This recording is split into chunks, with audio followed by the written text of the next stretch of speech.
Welcome to session 4, which is on the crucial role of Indigenous people and local communities in delivering successful nature-based solutions. And I'm absolutely delighted, together with my co-chair, Helen Tugendhat from Forest Peoples Programme, to be chairing this session. We've got a great lineup of speakers, both online and here in person. And I feel particularly privileged that we're joined by people from Africa and from China who are actually implementing nature-based solutions on the ground with local people and for local people. So it's absolutely brilliant to get that practical experience from them. So my name is Dilys Roe. I'm from the International Institute for Environment and Development, IIED, and I'm really delighted to be here and particularly to have this session that's specifically focused on IPLCs. We've heard a lot about the need to engage local people over the last day and a bit, and here we really want to get into some of the practicalities of that, some of the challenges, but also some of the real opportunities. We know from the nature-based solutions guidelines, guideline number 3 talks about the fact that NbS need to be designed, implemented, managed and monitored by or in partnership with Indigenous peoples and local communities through a process that fully respects and champions local rights and knowledge and generates local benefits. So we're going to hear today about how that can be done in practice. I'm going to start first of all by handing over to Helen, just to recap a little bit on the context that she started setting out in yesterday's session to give the context for our session this morning. So Helen, over to you. Thanks very much, Dilys. And I'm going to try not to repeat too much about what was said yesterday. As Dilys has mentioned, we've designed this panel to take us through quite a wide range of perspectives from Indigenous peoples and local communities on nature-based solutions. As you know from yesterday, I focused then mainly on some of the concerns that we've heard. So I spoke a little bit about carbon offsetting or the use of carbon offsetting even when reductions are possible. I also spoke about some of the risks of prioritising large-scale projects and overlooking or missing opportunities for partnership with local communities and Indigenous peoples. I also spoke about the serious challenge of working in contexts and with communities and with peoples where their rights are not recognised under national law and the challenge that that poses for international projects and international actors. We are going to hear some experiences today in this panel that place some of those concerns into practical contexts and show you sites in which those concerns are becoming realities. But we also wanted this panel to give space to proposals and recommendations from local communities and from Indigenous peoples' representatives to show how they are already actively engaged in the design and the implementation of nature-based solutions, of culture-based solutions, and of rights-based solutions. We're really thrilled to have the speakers that we have, and we're going to have a range of speakers. We have almost 6. So we're going to try to go relatively quickly. I'm going to speak just this, and I'm going to stop so that we've got a lot more time for questions.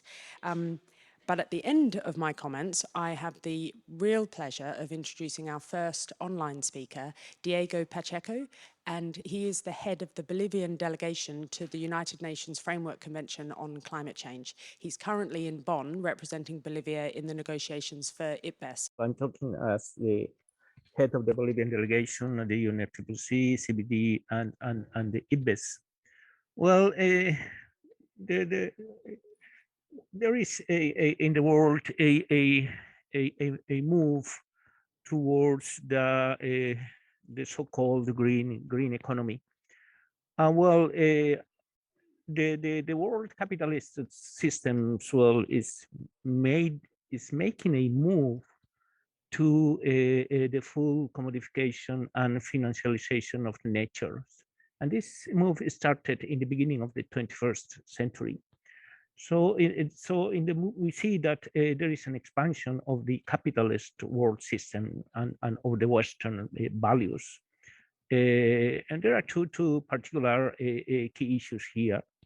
The first rationale is that nature can only be protected when it has an economic value. This means pricing and marketing the nature's economic services. And the other idea is the nature exists only to meet people's needs. nature for the benefits of people. This is a very anthropocentric approach and based on the Western values.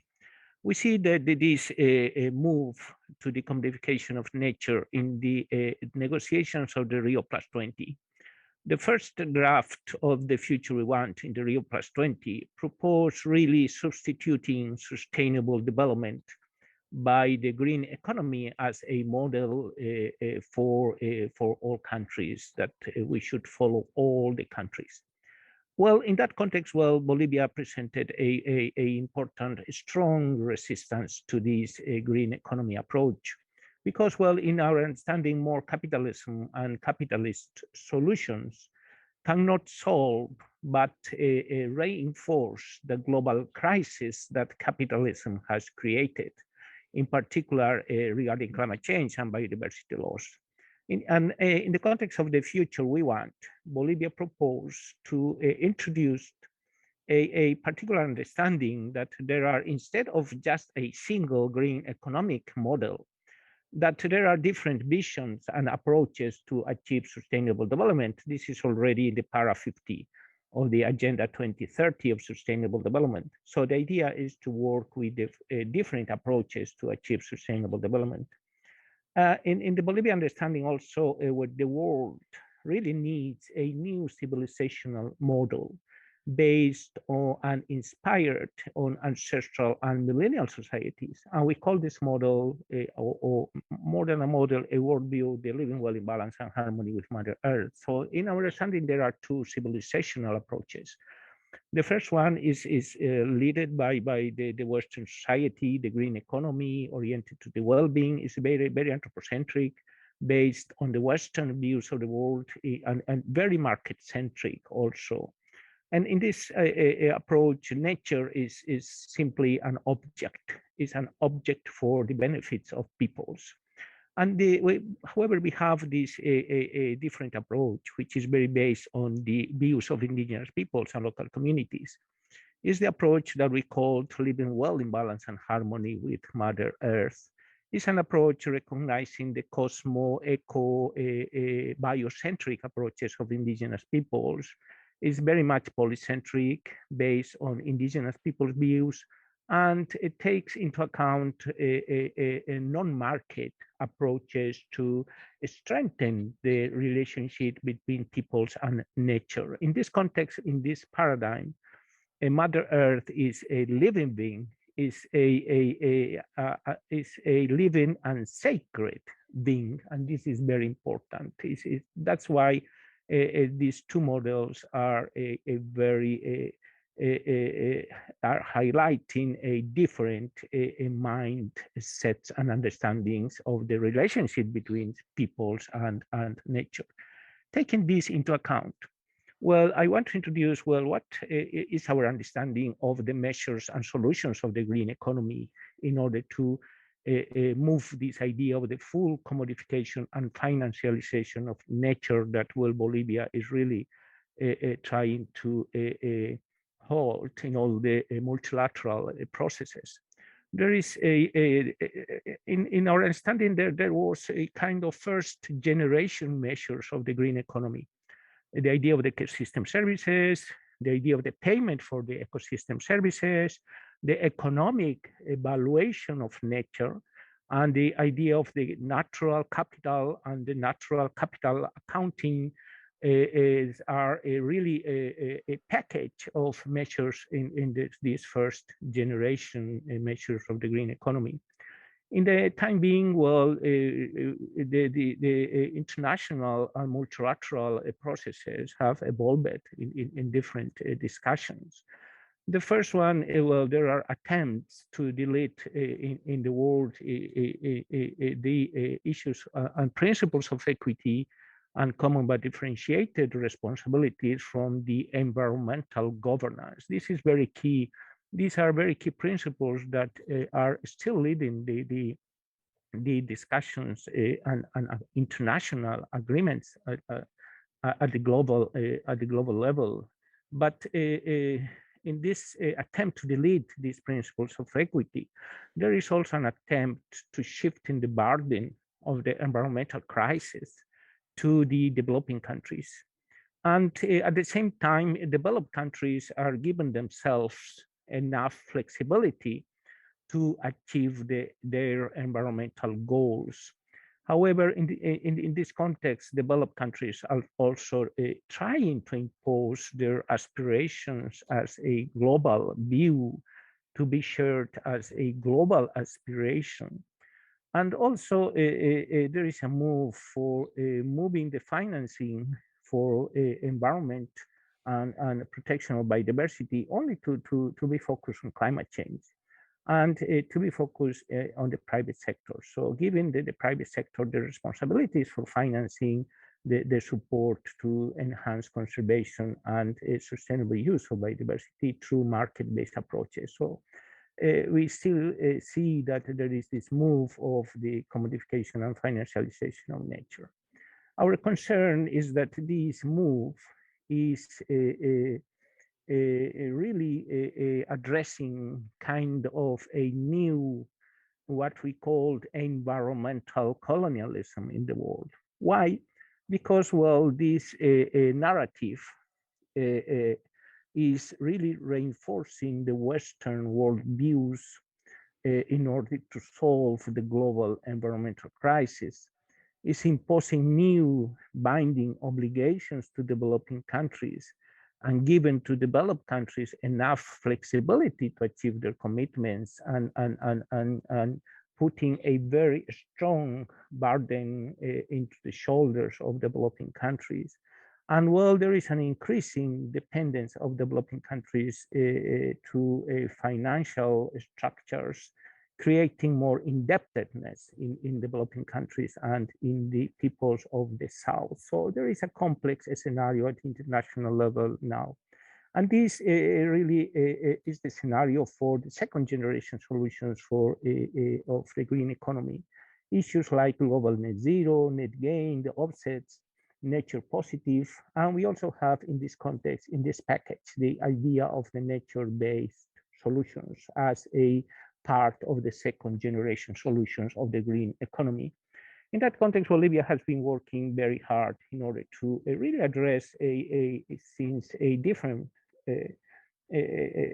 perspective, the environmental crisis in the world, and trying to establish very key ideas for moving forward this a new civilizational horizon of the living world in harmony with Mother Earth, beyond capitalism, beyond anthropocentrism, and beyond modernity.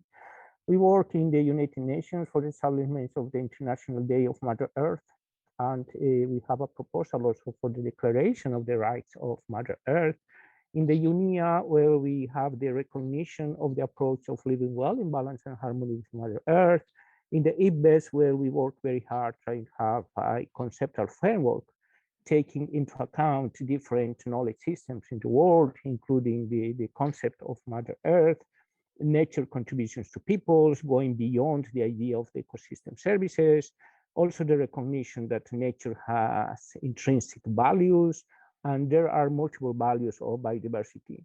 In the UNFCCC, we worked also addressing issues and regarding joint mitigation and adaptation approaches, alternative to results-based payments, alternative to REDD+, the framework for no-market approaches. We had the proposal for the establishment of the Indigenous Peoples and Local Communities platform, and the recognition of a collective action of Indigenous peoples and local communities in the CBD. So we have been working trying to open ways for addressing alternative approaches to the green economy as first and second generation solutions. So we have some critiques, some observations, critical observations to the nature-based solutions. Why? What are our concerns?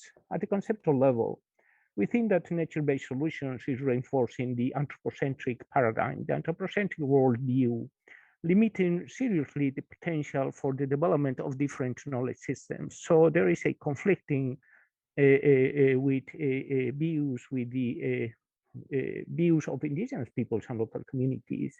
Also, it's a tool to continue addressing the full commodification of Mother Earth in the context of these ideas of the net zero, net gain, nature positive, And mostly this idea of linking nature-based solutions to market-based approaches in order to move forward the offsets is a concept without identity. And it is being used according to convenience and political interests. So there is an emphasis on mitigation at UNFCCC and an emphasis on adaptation and restoration at CBD.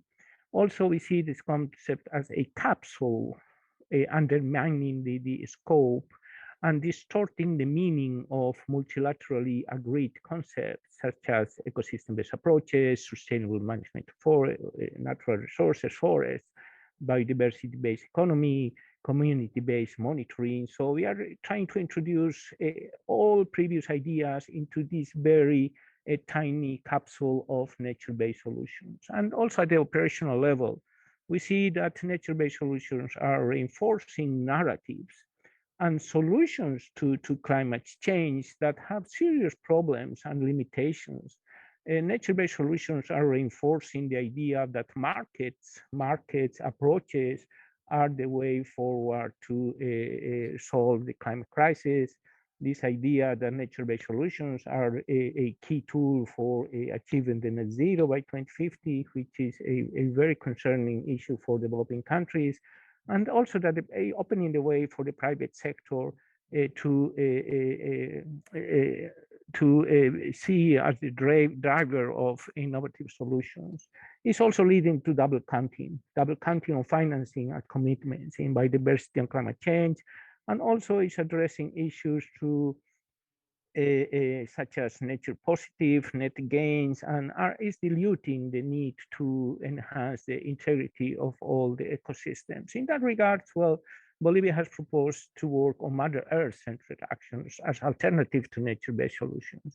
Is actions based on the cosmocentric approaches of indigenous peoples, very much based on the right-based approaches, ensuring the integrity of all ecosystems and ensuring the non-commodification of the environmental functions of Mother Earth. So in the context of the Mother Earth-centered actions, we have a different initiatives and instruments to work with, such as the recognitions of the Mother Earth as a living being and subject of law, policy instruments not aimed to the commodification of the environmental functions, and in particular, strengthening non-market approaches, the idea to integrate cosmo-bioecocentric perspectives into the policies, programs, and projects, and also to facilitate the epistemological parity between the Western world, modern science with the sciences of millennial and ancestral societies, promote economies of reciprocity and solidarity, respect all forms of life in the planet, and enhance the rights of indigenous peoples and local communities. So this is a holistic approach to understand that beyond nature-based solutions, we can have a new pathway to address Mother Earth-centered actions. So I want to invite to the NbS community to move their efforts to work on Mother Earth-centered actions as the genuine effort based on the cosmo-biocentric approaches of indigenous peoples and local communities, and also based on the epistemologies of the South. So also Mother Earth-centered actions as a means to provide real solutions to solve the global environmental crisis, including climate change, biodiversity laws, including and considering equity and common but differentiated responsibilities. This is very important. So this is the presentation I wanted to share with you regarding our perspective of nature-based solutions and alternative approaches, including Mother Earth-centered actions. Thank you very much.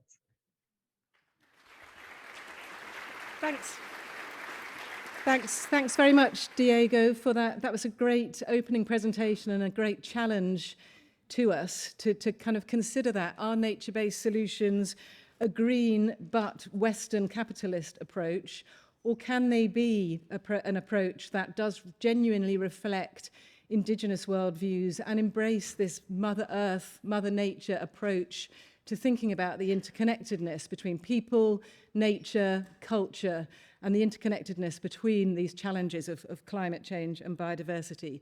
I think they can be both or either, depending on how they're implemented, by who, how they're designed, and with what intent. And we've certainly heard a lot about nature-based solutions that are very much these capitalist-driven approaches that don't really do much for nature and don't really do much for people either. But hopefully today we can hear about a variety of other approaches which are locally driven, locally led, and are reflecting local people's priorities. Whether they call them Mother Earth-centred or use other language is another issue, but I think there's a lot of commonality in some of the different examples that we're going to be hearing about today. So with that, I'd like to pass over to Marisol García, who's done a pre-recorded video for us because she's based in Peru, so it's a particularly unsociable time difference at the moment. Marisol is a Kichwa youth leader and is going to talk a bit about what happens, some of the problems with NbS when they can go wrong from an Indigenous people's perspective.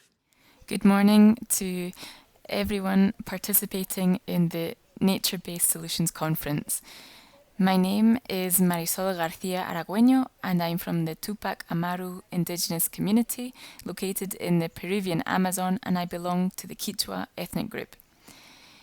In the region of San Martin in Peru, we've been experiencing a type of biodiversity conservation that excludes us and that has robbed us, the Kichwa community, of our land by creating protected areas without free, prior and informed consent in our ancestral forests.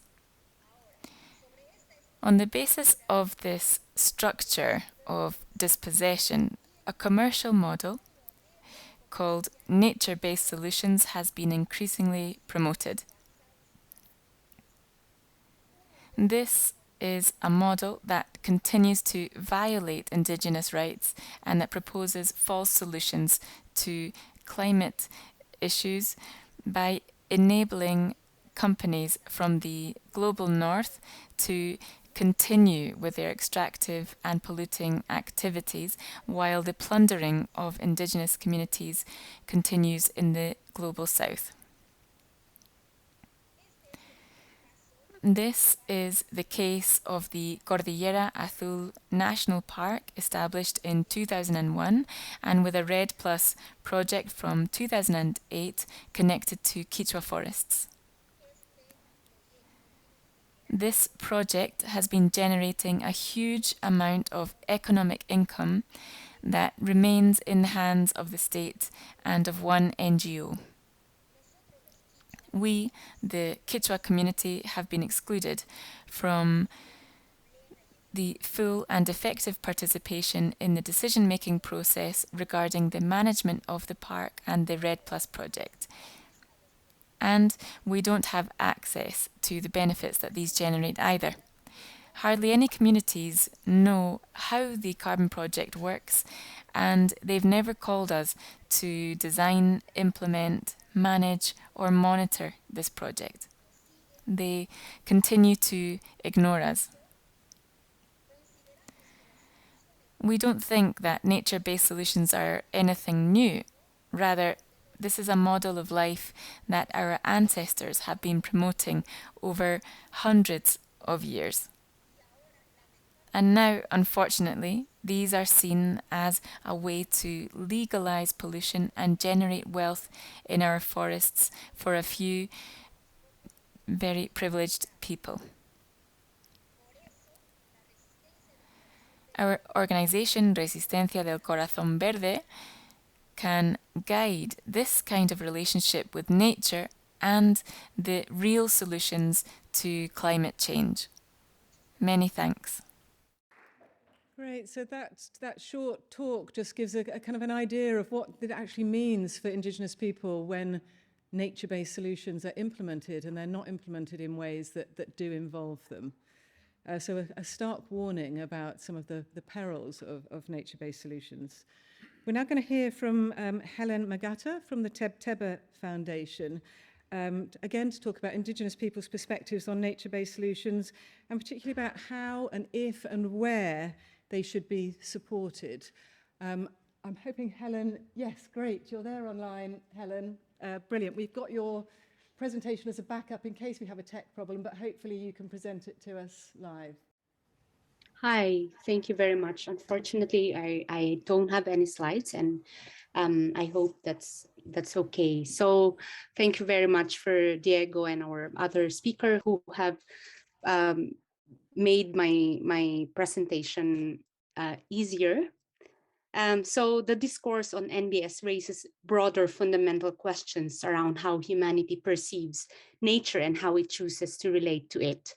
So Tebtebba, that's my organization, which is the Indigenous Peoples International Center for Policy Research and Education based in the Philippines, in partnership with ELATIA, that's a network of 19 Indigenous peoples organizations from Africa, Latin America, and in Asia, has facilitated scoping research in 2021 about the perspectives of Indigenous peoples around their role on NbS.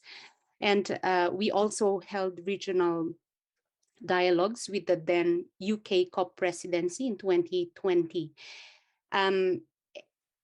around NbS and potential leadership of Indigenous peoples. So I will try to capture and share here the different perspectives and discussions based on these processes. So Indigenous peoples view nature as something that provides complex interdependence of all life forms. And I think without repeating what Diego and our sister who has presented earlier, it's a home for Indigenous peoples.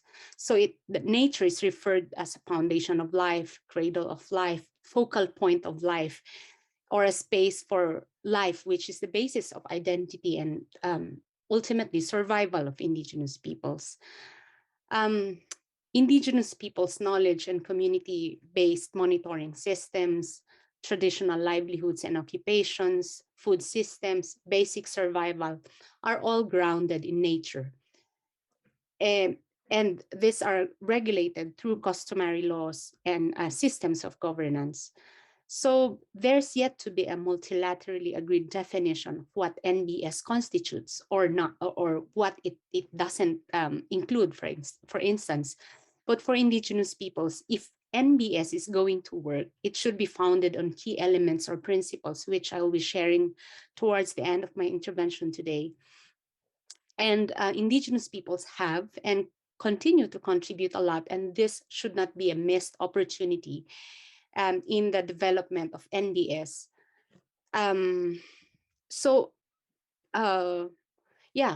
How, if, and where NbS should be supported and under what conditions. So nature-based solutions is being framed as something new, a new invention, often by the same actors who have perpetuated unsustainable extractive industries approaches that are hinged on maximization of carbon profits.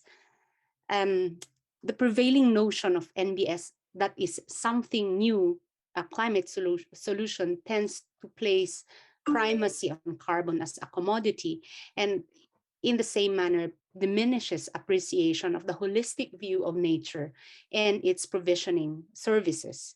And this also ignores the fact that nature-based solutions are actually the daily rhythm and practices of Indigenous peoples in their livelihoods and production systems. If NbS is going to work, NbS needs to be designed and operationalized based on human rights approach and should not come at the cost of Indigenous people's lives, lands, territories, and resources. So, for example, in the ongoing negotiation in Article 6 Paris Agreement, human rights should be recognized as a minimum standard in the development of market, non-market approaches. It should be consistent with the United Nations Declaration on the Rights of Indigenous Peoples and should integrate robust and effective safeguards, both to do good and to prevent adverse impacts. And I just wish to raise here in our Asia Pacific presidency dialogue with the presidency of the COP26, that there are shared human rights violations of indigenous people's rights and environmental defenders, especially in the context of the Asian region, due to fortress conservation. So we have received significant reports and cases of indigenous peoples being criminalized in the practice of their indigenous livelihoods in the name of climate actions, including nature-based solutions, and this must stop. There are empirical evidence suggesting inextricable link between securing rights of indigenous peoples to their lands, territories, and ecosystems, to carbon stocks, food production, harmonious living with nature.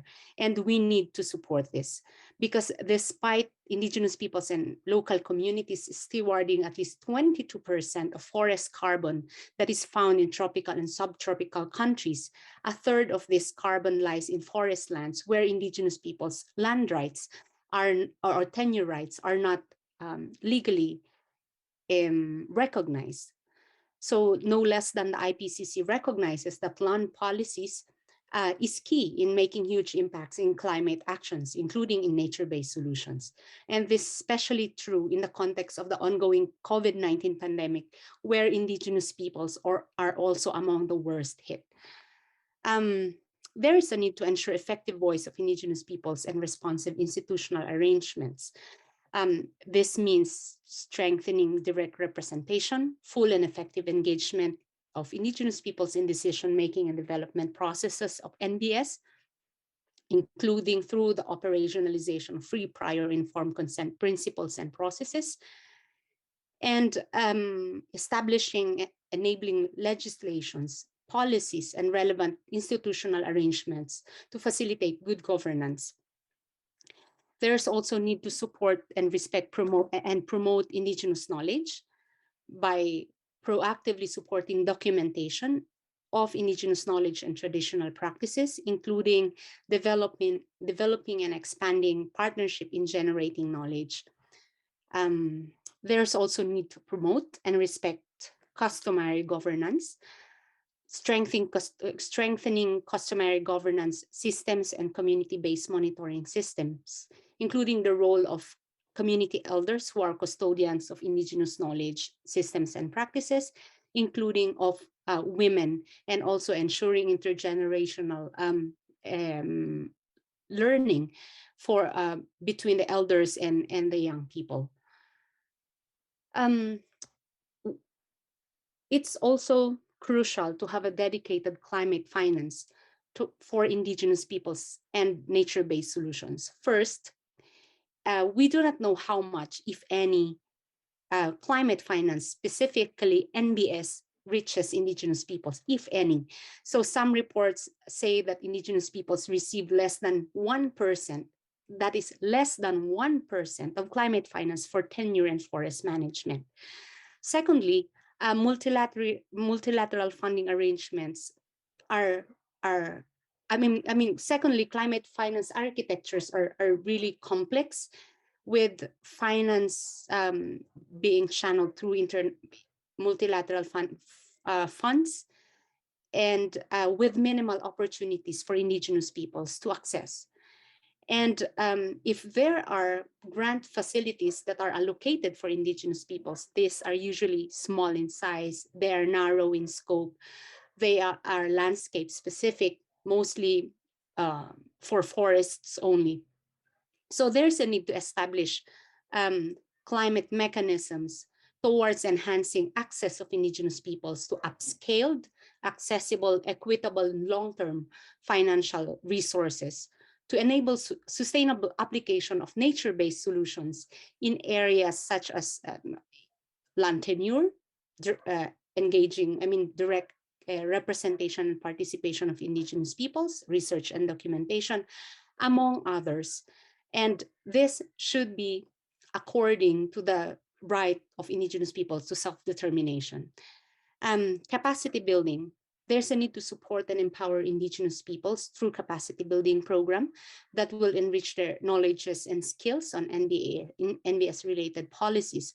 But capacity building should also be for governments and other actors, for them to better understand and appreciate the distinct context of Indigenous peoples, and for them to be able to really implement and operationalize NbS according to this context. So just maybe very briefly, what are the elements or principles that Indigenous peoples want to see in the operationalization of NbS? A lot of them I already mentioned.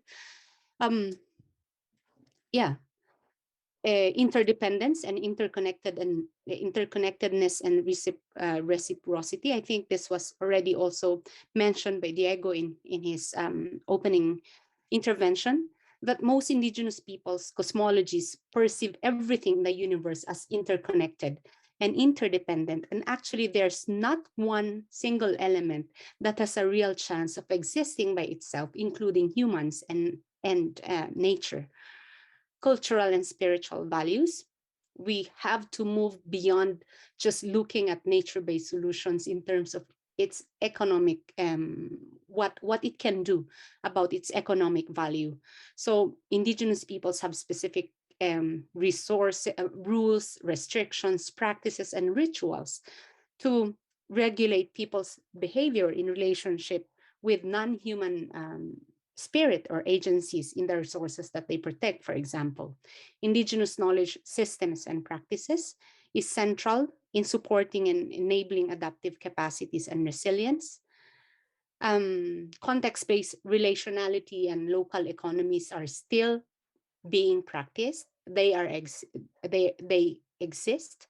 They are place-based and ecosystems-based. And traditional economies would have long disappeared if these ecosystems were destroyed or Indigenous peoples were displaced from their territories where these ecosystems are found. I already mentioned community-based governance and, of course, social justice and inclusivity. So just to finish, despite varied and opposing views of Indigenous peoples on NbS, we still see this as an opportunity for our engagement in advancing our rights and advocacies according to our right, again, as to our right to self-determination. But at the same time, we are keen in ensuring that that NbS is not, our practices is not used, or NbS is not used as a substitute to real climate solutions to phase out fossil fuels or reducing emissions at source. Thank you so much. And over. Thanks very much, Helen, for setting out those sort of clear principles as to how IPLCs should be involved in NbS, whether we call them NbS or not. And that clear warning that there should be no forcing of NbS on IPLCs without their consent. I think the point about finance is really, really important as well, pointing out that less than 1% of climate finance currently reaches the local level, and the same is undoubtedly true for nature finance as well. Within the discussions about the Global Biodiversity Framework, there's a huge amount of discussion about the quantity of finance that needs to be mobilized, but virtually nothing about the quality of that finance. Who should get it? Where it should be spent, who should decide about how it's spent. So I think an awful lot needs to be done about the financial side of these investments. And there is a session coming up on finance where hopefully we can pick up on this issue. So Helen and Diego, I hope you can stay with us online so that we can come back to you when we have the question and the Q&A session after our next panel. But for now, we've heard from Latin America, we've heard from Asia. We're now going to go down to Africa and to China to hear about some locally led examples of nature-based solutions on the ground. So I'd like to first invite to speak Musonda Kapena. Musonda used to be with the Zambia National Forest Commodity Association, and she's now with the Namfumu Conservation Trust. Musonda's even brought some props with her in the form of natural products that local communities produce and are a form of nature-based solutions. So Musonda, feel free to wave your products around, but we also hope to have a little table in the reception area this evening where you can come and look at some of these products and maybe even buy a bag or two. So Musonda, over to you. Thank you. Good morning, everybody. I'm from Zambia, and that is in the southern part of Africa. We're a civilization of about 300 years, and we migrated into the territory that is called Zambia from the rest of Africa. So I'm here to talk mainly about how women are the custodians of indigenous knowledge and how that has contributed towards sustainable preservation of forest biodiversity. Is the sound okay, or is the double sound okay? So I would like us to reflect on what is on the screen there. We do not inherit the earth from our ancestors. We borrow it from our children. We borrow it from the future. What does that mean? What that means is that how our ancestors managed the resources that we are enjoying today was mainly for our reasons, our purposes, our use. They only used what they had to use. They did not overconsume it like they were the beginning and the end of humanity. So it's a nice point to reflect on, to say, are we living for the ancestors, or are we living to live a legacy for the future? That is an African ethos that all of us really believe in. We also respect the wisdom of age. In Africa, we respect our elders a lot. What the elders say is almost like the law. Not because they know it all, but because they have lived through a time that we are yet to live through.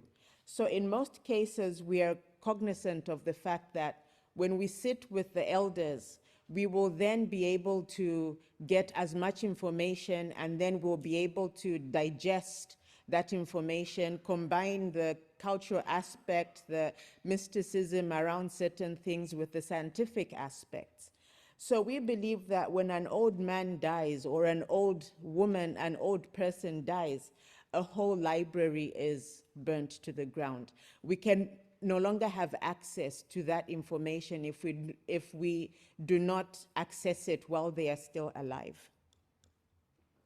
So the nice thing is that speaking with old people is like having access to living indigenous knowledge libraries. But then so what?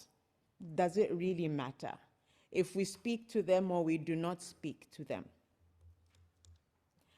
As you can see, that picture for me is very heartbreaking, in the sense that we have very high poverty levels in the forested communities. And because of that, the easiest tool is the axe. With the axe, we can cut down as many trees as we can and convert that into charcoal. Charcoal is a major form of energy for Zambia, and it's the quickest selling forest-based product, which most of the people are now not respecting the indigenous knowledge behind that. Certain species of trees from time immemorial are not used for charcoal because they have toxic fumes, but right now they cut down even the fruit trees. In the past, it was punishable, it was taboo to cut down a fruit tree or to cut down a medicinal tree for energy, for charcoal. But now nobody cares about it because it's about what will I eat today. We're no longer thinking about tomorrow because we need to think of how do we feed our families today as opposed to keeping the forests intact for tomorrow. So some areas of Zambia are now clear-cut, but the nice thing is that we have underground forests. Underground forests are the rooting systems of the original forest, which easily sprout back with every rainy season. So that, in a way, maintains the aspect of biodiversity, but not as fast as we need it, looking at the growing populations and the changes in land use management. Lucky enough, as a country, we now have an SI, a statutory instrument, which has brought back what we did before. Forests can be managed legally by communities within a certain area. So how this works is that we need to sit down and talk as a village or as a chiefdom or as a group and decide how we want to use the products of the forest, not only for ecological purposes, but also for income generation. In this case, we need to harmonize the gender lens between what the men are able to do. The men have the brute strength, they can cut down the trees. The women are not able to do that. So we experienced a period where there was a lot of competition between the men and the women. What the women needed was the water and the herbs and the food and the cosmetics, which did not mean the whole tree had to be cut down. But what the men wanted was big money, fast money, by cutting down the trees for charcoal and cutting down high-value timbers for sale, not within the community, but outside the community. The imbalance there was that the monies that the men made was not necessarily coming back to their households in the village. It would end up in whatever they wanted the money to be used on. So that created a huge problem for the women in the sense that they no longer had the wild vegetables. They no longer had the wild fruits for them to create powders and supplements. They no longer had the oils that they could find. It was a crisis of sorts because on top of that, even if the husbands had cut down all the trees for money, there was no income and livelihood coming back to the forest, to the household. So what happened thereafter was that we had community dialogue where the men and women were asked to sit equally. Traditionally, as an African woman, as a Zambian woman, I'm not allowed to sit at the same level as the African men. There's an order of authority. I would have sat on the ground and he would have sat on the stool. It's a nice thing now that we're sitting at the same level, and that's what we are slowly trying to bring back so that the dialogue is as equal as possible. Only then will the women also be able to speak and share, because they are the custodians of indigenous knowledge. Most times you enter a village and you speak to the men, they'll listen to you with authority and honor, but they'll say, I don't know that information, go and talk to the old women. So if that is the case, why do we not sit together and talk and listen at the same time and talk, speak with each other and not speak at each other so that we come up with collective solutions? So we believe that through community introspection, asking very critical questions, who are we? Where have we come from? What do we want? What do we represent? What values do we collectively hold? That's the way it used to be ages ago, but that has changed because of time. So it's about going back to learn what we can do about the future and the now as sustainably as possible. And that's the work that we do in various communities around Zambia. This is an example of what women do. Women are in charge of finding food. And in this case, there's a season in Bembaland where there's a lot of caterpillars. But there's a lot of mysticism around who can harvest the caterpillars and who cannot. The essence of this is that we need to make sure that the caterpillars are there for the next season and the next season. So the caterpillars need the forest to remain as intact as possible. Then there's a silent bylaw that outsiders from outside that community are not allowed to harvest the caterpillars because they won't know if it's a mommy caterpillar or a baby caterpillar. They'll just harvest indiscriminately. But the local women and children who have an intimate relationship with the forest, they know. They know how much to harvest, how much not to harvest, when to harvest. My name, as Dilys said, is Musonda. Traditionally, I am the mother of all the caterpillars. So if I lived in the village, I would be among the council to say, do we harvest this year or do we not? What are the indicators that we have enough caterpillar for harvesting? Then I am not supposed to eat any caterpillars because I cannot eat my babies. So in the village, the women and the children are in charge of harvesting the caterpillars because they are such a delicacy, and slowly their populations are reducing because of deforestation and change of land use. We first harvest the fresh ones, then we squeeze out the inside, then we dry them, then they are ready to eat. They're a source of very high protein and omega fats, and in the village as well as the urban areas, they've become a delicacy to an extent that we really need to sustainably manage their harvesting. Right now, they're being exported even into the UK as little packs. And I don't think they're calling them caterpillars, they're calling them mopani worms and critters, and they're crunchy and all. So if we are to support that community to produce as many caterpillars as possible, we need to look back to how the ecosystem is supposed to be managed so that the caterpillars thrive. It's a caterpillar issue. It's a big, big issue because everybody wants to eat caterpillars. Yeah. So we also have other forest produce that do not mean you cut down the whole tree. From the screen, you can see we have monkey bread, which is a pod from a tree. That monkey bread is crushed by the women. It is eaten by livestock and wildlife and pregnant women. Pregnant women like it a lot because it reduces the nausea, it gives them the micronutrients they need, and it kind of covers up their cravings.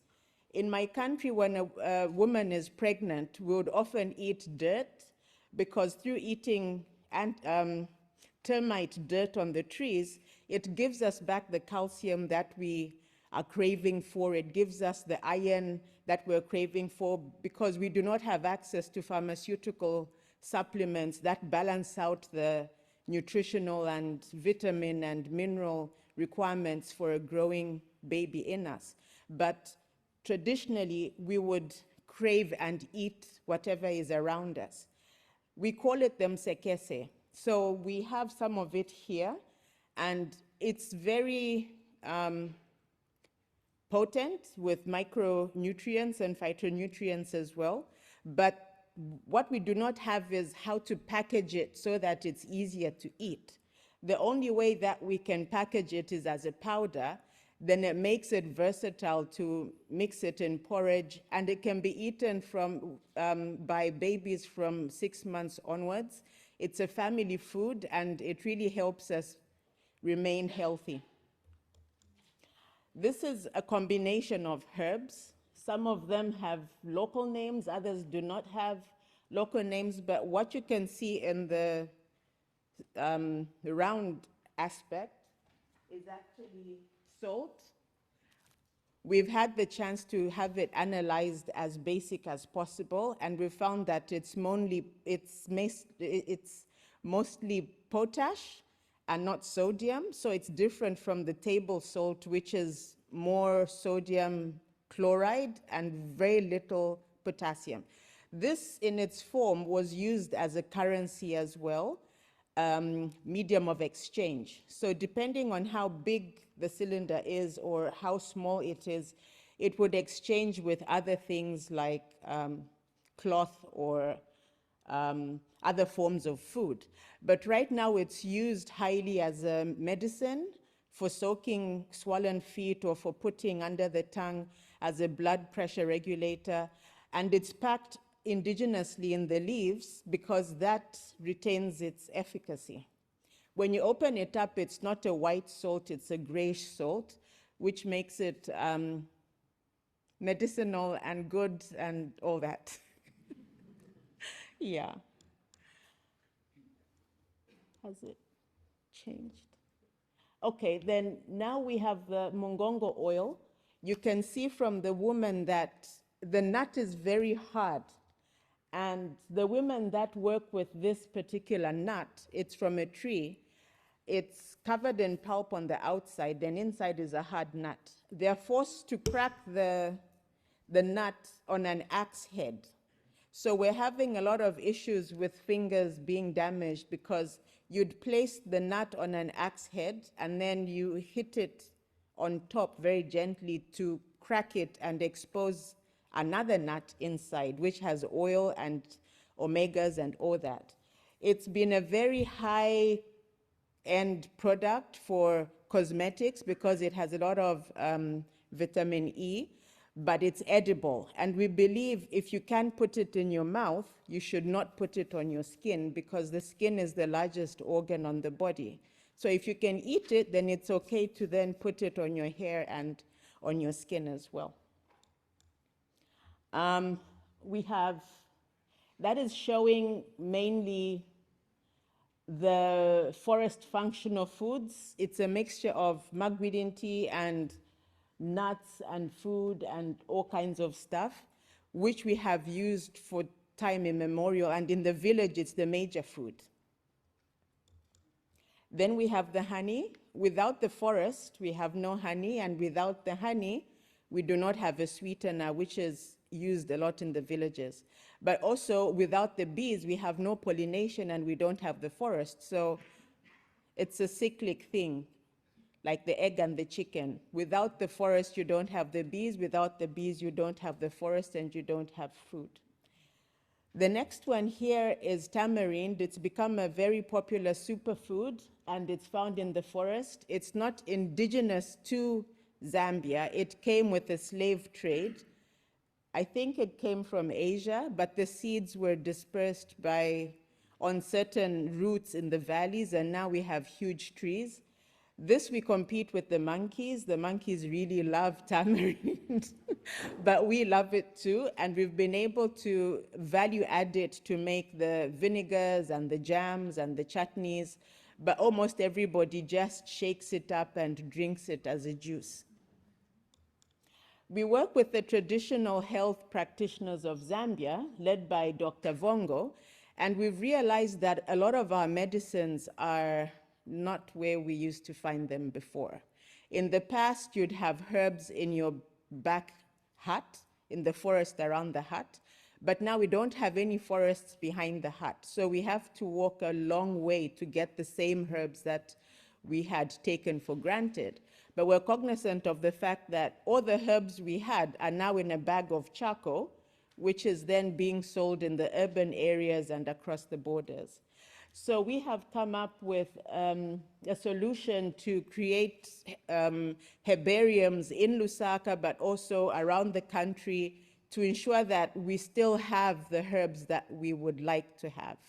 In Eastern Province, they have a traditional system where every graveyard is a botanical reserve because there's a law, a very hard and fast law that you only enter the graveyard to bury. After that, you don't go in. Even if you see a ripe fruit or a lot of mushrooms or caterpillars, you're not allowed to go there because it's not a place for the living, it's a place for the spirits and the dead. So that is what gave us an idea that instead of looking at the graveyard and wanting to harvest, but we can't, we create herbariums around the village areas and certain areas so that it serves the same purpose and would also have a similar mysticism to say, you don't go there unless you have permission to harvest. What you can see there is that there's a shift. We have a war between the extractive industry, who want to remove the whole forest cover in the name of making money, but there's so much money being made from mining of copper and cobalt and manganese and everything, but where does the money go? It doesn't go back to the women in the village. It goes back into a cloud, and it doesn't rain back to where it was extracted from.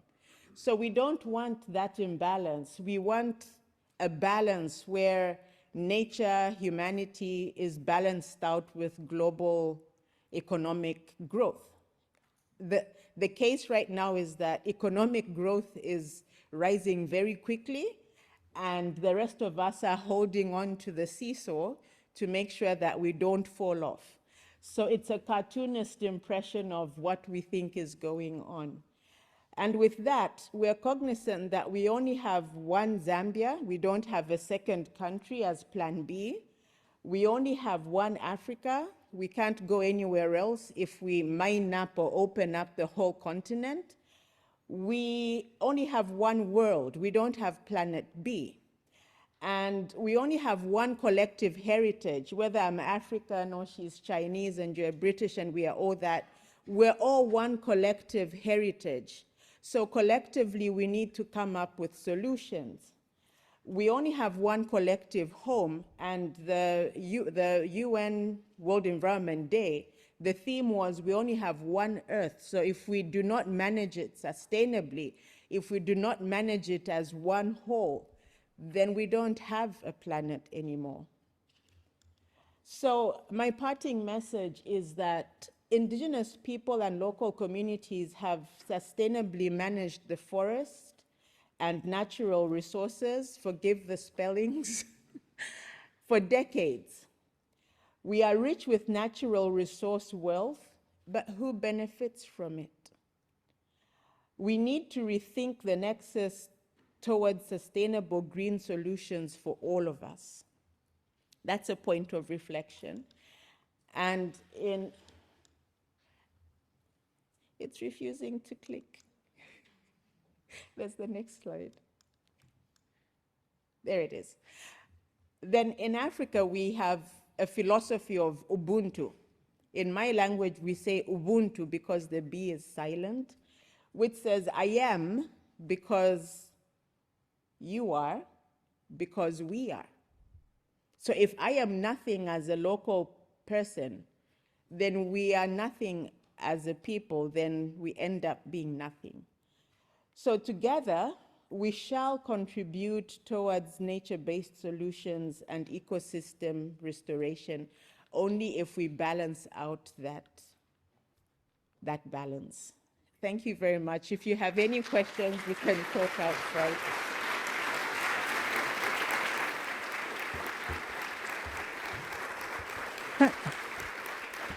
Thank you very much. Thank you, Musonda, or should I say Mother Caterpillar. That was a great and inspiring story. And I think definitely if there's another NbS conference, we need to have caterpillars and monkey bread in the lunch this next time around. We need to bring more next time. But if people do want to look at the powders and things that Musonda has bought, please come and see her. And as I said, we'll put them on a little display for this evening. So now continuing on the same kind of food and agrobiodiversity theme, I'm going to pass to Yiching Song. Yiching's with the Chinese Academy for Science, but also here specifically to talk about a farmers' seed network in China. Good morning, good afternoon, and evening for people here and anybody online somewhere in the world. I'm going to talk about how to support indigenous people and local communities for nature-based solutions. Actually, we all know why and how. This past 1.5 days, a lot of talk about why. And I'm here to share pharmacy networks, exploration, and stories of how, actually, in practical ways. Okay, next one, yeah. Who we are? Who are pharmacy network? Yes, you may ask that. Yeah, just introduce, I'm originally working in China Academy of Science. This is actually starting in 2000s. The program is called Participant Action Research, based in China Academy of Science in the Policy Center, which is also continuity of my PhD research in Wageningen University. So far it's almost 22 years now. Why we are doing this, actually, the whole purpose is trying to make the linkage through seed. Through seed conservation and sustainable utilization and trying to make the innovation. And how we are doing this, actually, the most important way here I want to emphasize is the community-based biodiversity and nature-based solution for climate change. Because I'm working on this agrobiodiversity and climate change for the past almost 10 years, and I more and more feel that community-based action are quite important. And here I share with you that what we are doing actually in communities, how we're working with community peoples. First of all, we're trying to doing seed registration and agrobiodiversity mapping and evolution. Sounds very technical, but it's very, very important because, as mentioned, seed as an important natural capital and actually is starting of the civilization and of farming and linking with peoples and the nature. And in any communities we have been to, and when we talk about the seed and trying to mapping, trying to register their seed, and they all feel quite happy and very proud and really encourage their confidence. Any community in China, so far south and the north. Although in some places a lot of local seed are losing, but when you really reflect, talking with them, they will reflect back that we still have this and those very, very nice ones are losing. But how we trying to conserve those and make a sustainable use of those, they all become quite interested and feel proud and confident about that. So this is a quite important entry point for us to getting into a community. And after that, we trying to registration and mapping and actually to let them to understand what the natural capital and what natural seed and genetic resources and they have around them. After this mapping, and we're trying to help them to establish a community seed bank, then to put those there. And then why we're doing this? Because community seed bank is seed is a common goods for communities. And their attitude to seed is not economical. It's more sharing. It's more sharing and exchange. So to build up this kind of community seed bank is kind of a common space for them to keep and sharing and exchange. So it's important to doing this. And after that, we're also trying to do kind of, because especially farmer crop seed could be degenerated. And some of the local seed degenerated, we're trying to link them with the scientists and through participant variety selection and participant plant breeding to improve some local seed and make it more adaptive and based on like a drought resistant and more nutrient rich, this kind of things. So other things we're doing in the community are seed exchange within the community and with other communities in the neighborhood. And also, like mentioned, seed and pharmacy system is not alone, it's not only seed. This seed system is embedded in the indigenous knowledge, as embedded in a bioculture surrounding of the whole community, whole landscape. So it's really embedded in the indigenous culture systems that with the spiritual world and their multiple value systems is there.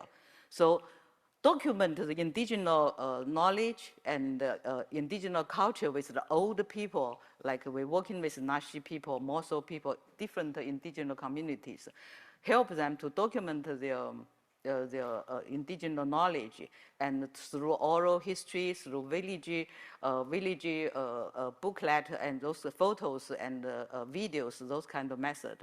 They are so happy and proud, and also help us to understand what their complex indigenous world it is. And the farmer field school is one way we're trying to link them to other communities. Here I would like to focus more on the community seed bank. Why? Because we really feel that it works in China at least. Because this is a farmer community seed bank that we established in Yunnan first, Yunnan, Guangxi, Guizhou in the southwest part of China. Though, this part is more indigenous people, community are there, and in more remote areas. But it's also worked in other areas, like in the east and in the north. So gradually, in the past 10 years, there are almost 15 community seed bank has established. Some are by our pharmacy network. Most of them are by farmers themselves. Automatically, they think it's very important to have their own community seed bank, and then to doing this.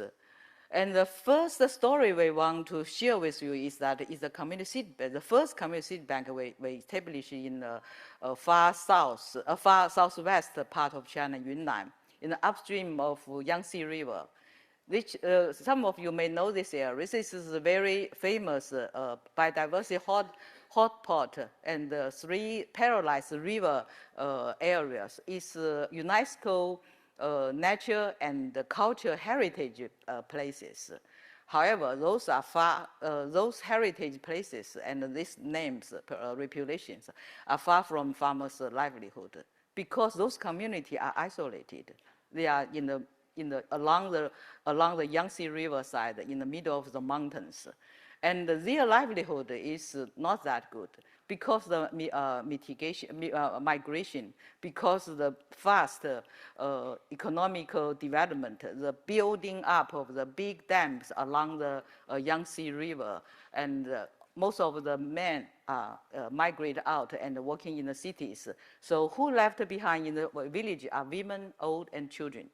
So for those communities, we're trying to help them to rely on women and the old people, trying to help them to conserve their own seed, their own forest, and trying to dealing with the climate change. Like in the last few years, this is the water system they have in this stone village. That is ancient water systems, over thousands of years old, full of wisdom. It's open in the open land and also underground. It's 2 kinds of systems. Those whole system is managed by through customer laws by villagers themselves. So these water systems are really helpful. And during the last 10 years, big drought, every year is spring big drought, seriously, year by year in the last 10 years. We're working with them in the last 10 years. And they're working with scientists in improve these water systems. At the same time, they're working with scientists to improve their biodiversity, like agroforest, drought-resistant crop, drought-resistant seed, and those kind of things. This is the picture that how they're working with scientists through participating plant breeding to set up a community seed bank and working with other communities for knowledge sharing and exchange. Next one. The story 2 I want to share with you is that those kind of living farmer seed bank and living farmer seed systems, it really works.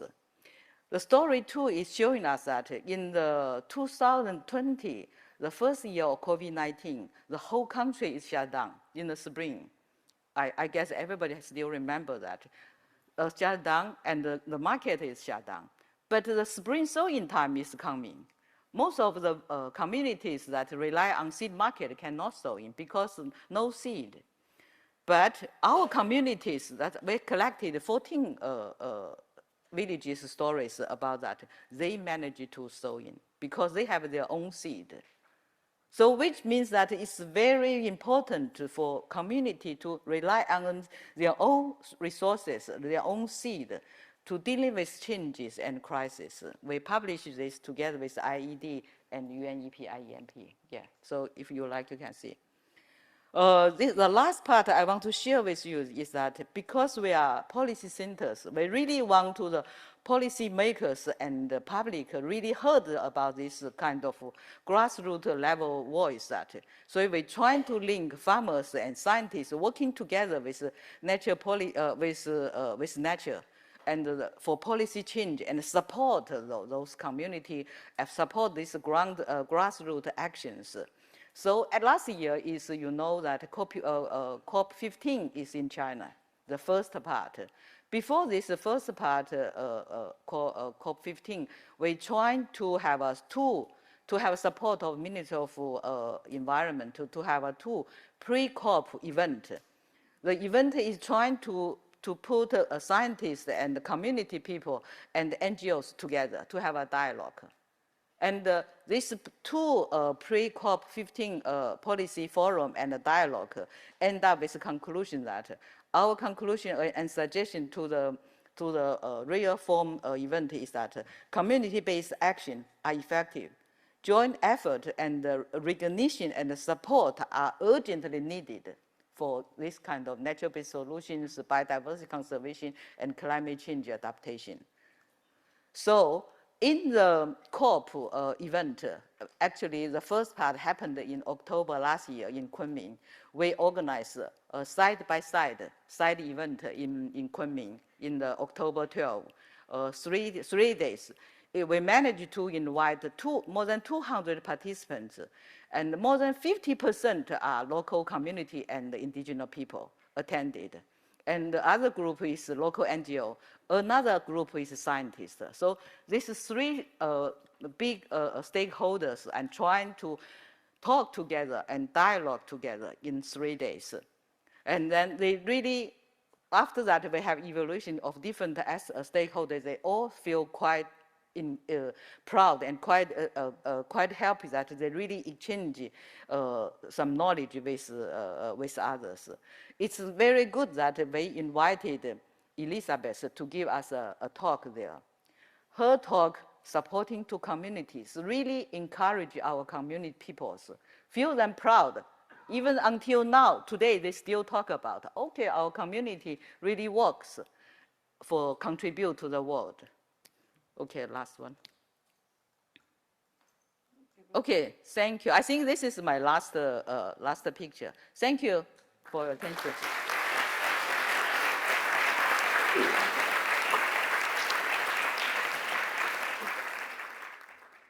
Thanks very much, Yiching, and great to have both your stories and Musonda's both talking about the importance of traditional knowledge in sort of resurrecting traditional systems and the importance of that for food security, climate adaptation and resilience. So our final locally led action case study is coming from Tanzania, and I'd like to introduce Dismas Partalala. Dismas is a Maasai from northern Tanzania and is going to talk about a different kind of initiative, this one focused on carbon.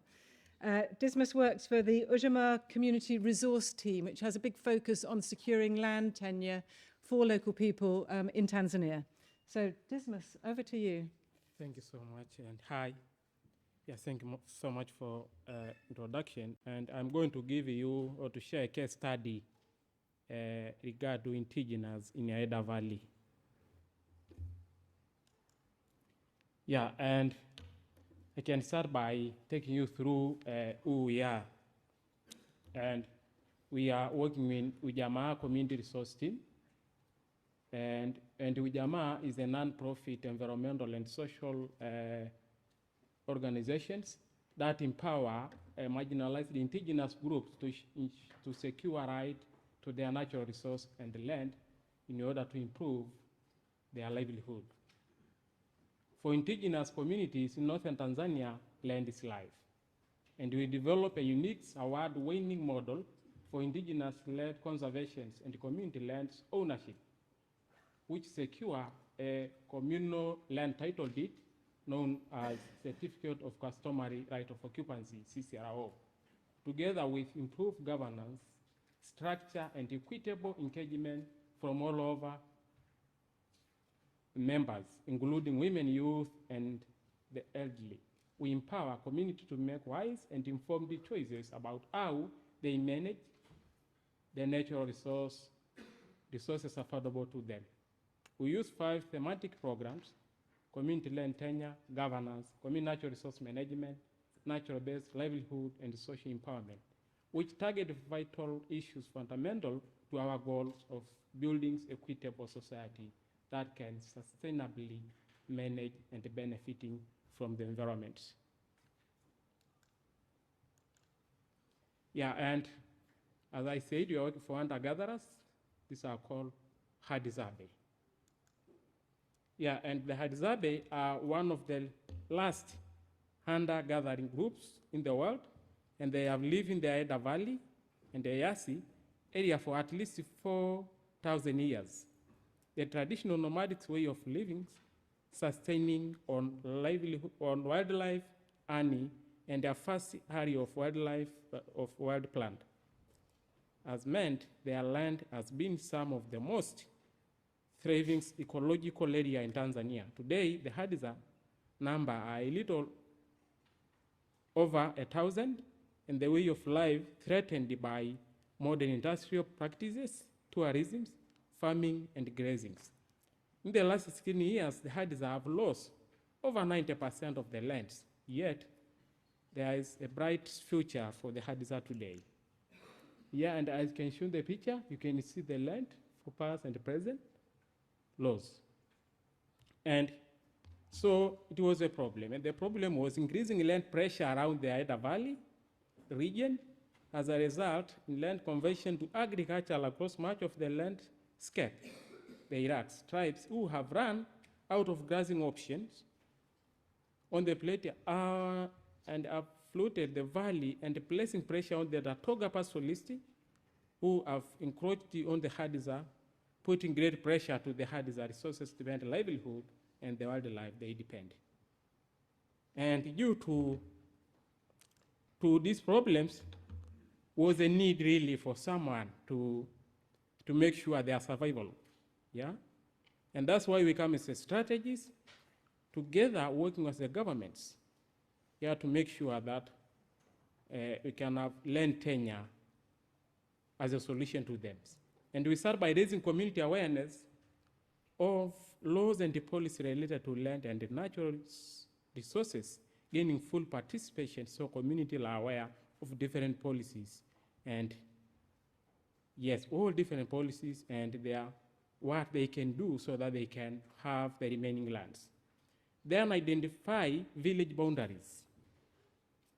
So working with all neighboring, all villagers to identify village boundaries, resolving conflicting along the way, and the issue certificate of village lands.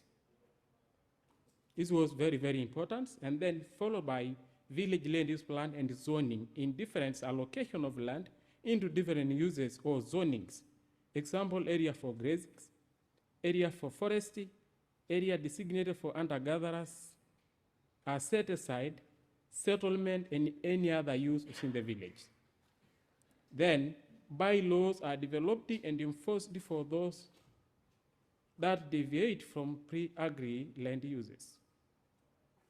Then lastly, certificate of customary right of occupancy issued,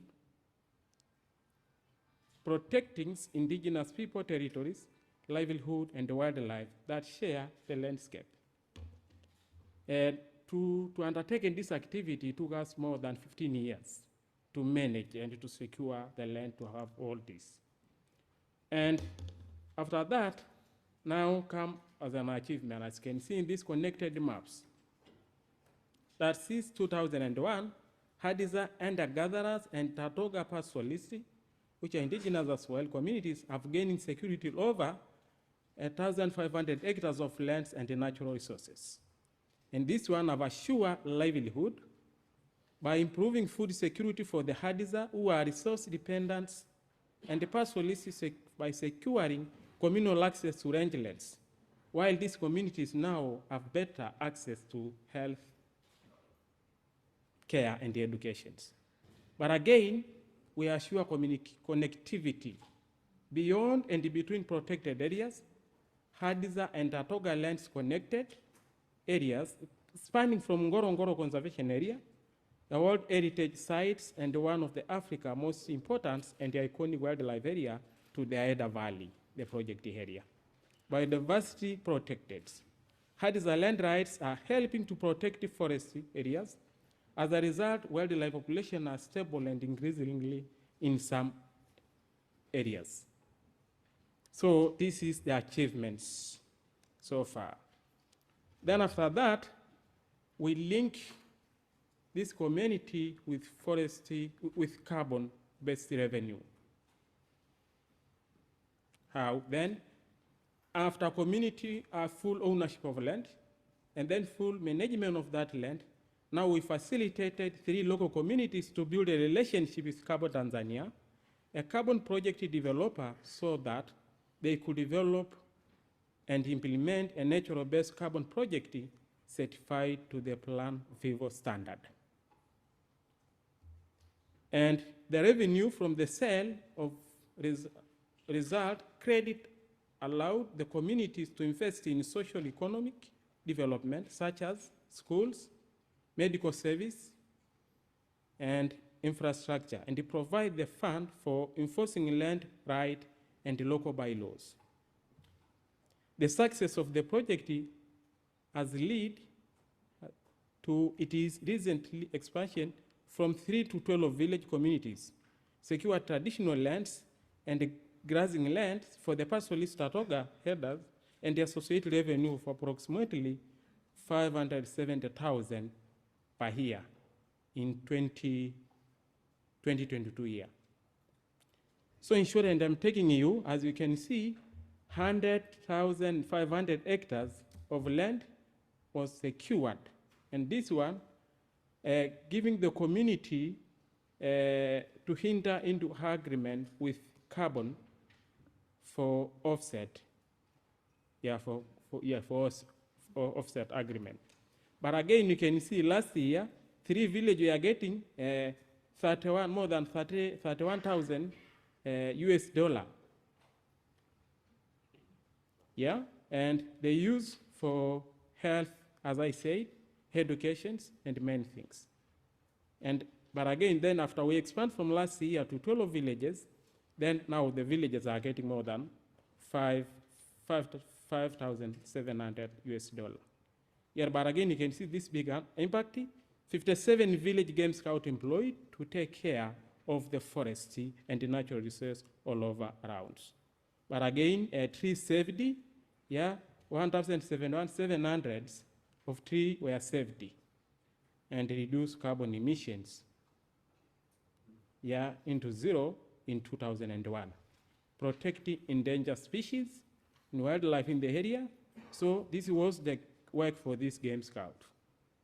This one did not come in. The carbon in this case, they just come after the community having land secured and they plant the land accordingly. So they just come into agreement with the community for them to have as an additional thing because they have already planned their lands for support their livelihood. And FPIC was very well considered. I was among the team for free, prior, and informal concerns. It takes 6 months for 12 villages, 6 meetings per village to meet world groups, governments, women, youth, disabled people to discuss many things and putting everything clear for them to decide. And obtaining some agreement. Okay, a key message for you. Number one, community land tenure is critical to indigenous people to protect and restore ecosystem. Without land right, everything else fails. Poverty increase, education decrease, land aggregating practice rise, and livestock and wildlife suffer. And as a consequences, as the heirs of the land depend on indigenous people livelihood system to prevent land conversions that threats much of the landscape. So land tenure security is important in the first thing. Secondly, governance. Ensure governing structure existing and function of accountability and transparency, as well as management and protection of the nature resources. The last still is benefit. Carbon revenue help to improve community livelihood and promote the sustainability of forestry and the natural resource management. Thank you so much.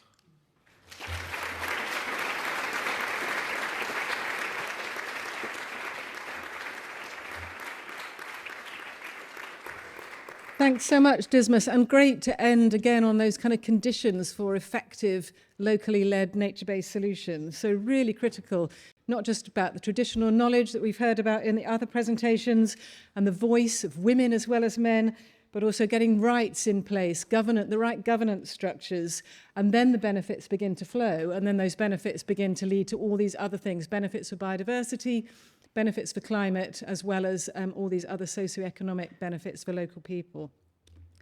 So we've now got time for a Q&A session. I hope we can get Diego and Helen back online.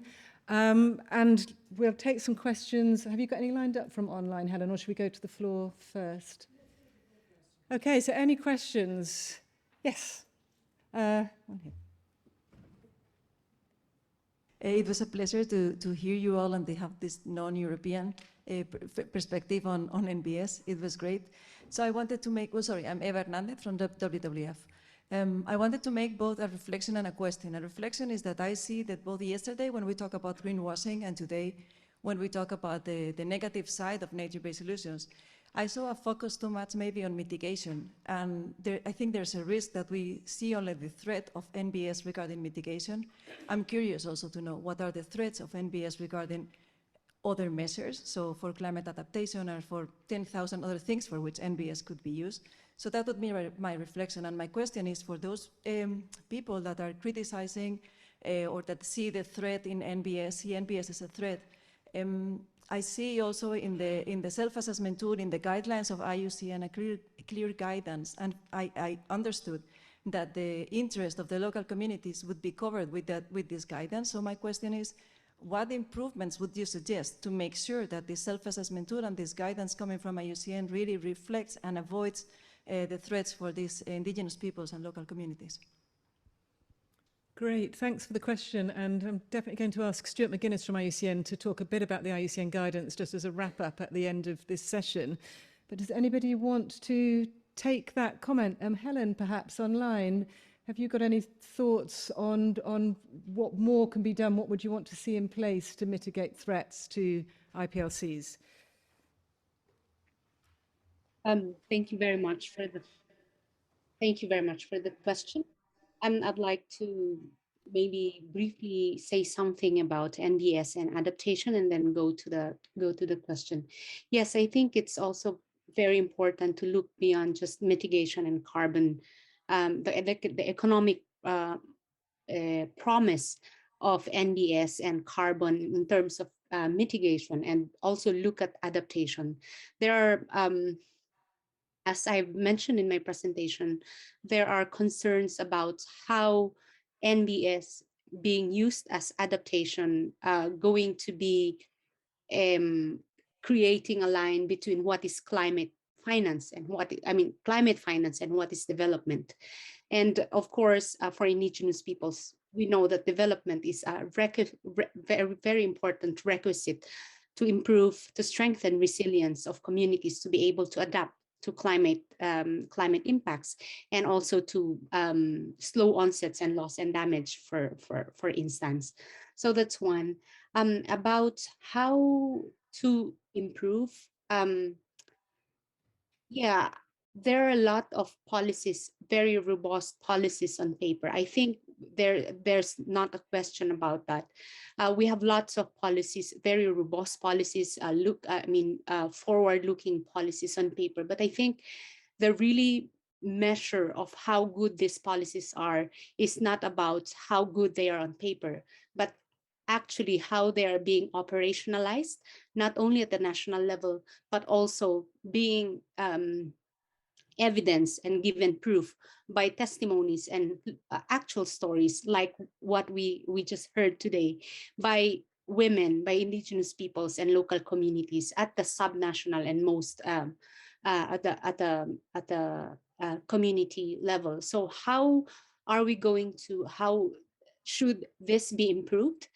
I think we cannot go wrong if we have all of these subnational actors being in the different levels, different phases of implementations, and also decision-making processes and development, evaluation, monitoring, and assessment of NbS.